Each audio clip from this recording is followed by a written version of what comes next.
Maknorin no Maklotak, husi Japaun hasoru Malu ho Primeiru-Ministru, hodi Kontinua Hametin Relasaun entre Povu Timor-Leste ho Povu Japonês.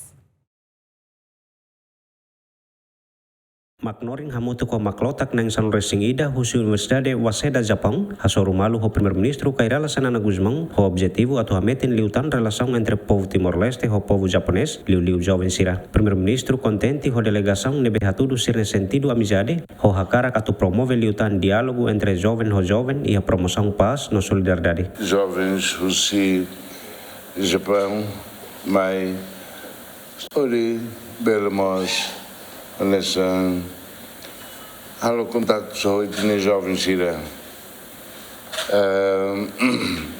neduni ne cara los dem promove mas los jovens sira mais tu conhece tão raída amiguida pode não é e o futuro entre imi e sira Timor-Leste ou Japão bela relações de lá no fatim hodi ita carmetin paz diálogo solidariedade e cooperação entre povos nebe irne chasko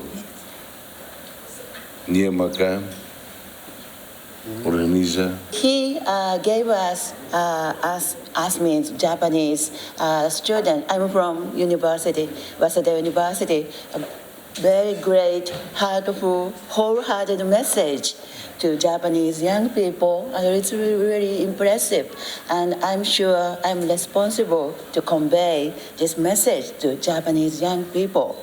And I really hope Japan and East Timor relationship will be very much deepened and enhanced, and always think about global perspective beyond to only bilateral relations. Always, Asia and the world. That is the lessons I learned from Prime Minister. Iha lorong San Resingida fulan Marsu ring roron resinghat Maknorin Yamada hasoru Maluona ho sanana ho di kualea kona ba plano estabelecimento Japones Studies Center iha Timor-Leste ho objetivo ato bele local luan liutan visão jovem timoran siranian ho di aprende kona ba kultura Japão inclui reforça liutan desenvolvimento Timor-Lestenian. Iha lorong nen fulan Outubro ring rosan resinen Universidade Waseda Japão oferece grau doutor honoris causa bakairala sanana Guzmão hanesan reconhecimento banha liderança e a luta libertação nacional no Hari Estado de Direito Democrático. Adérito Ximenes, bem-vinda Ximenes GMN.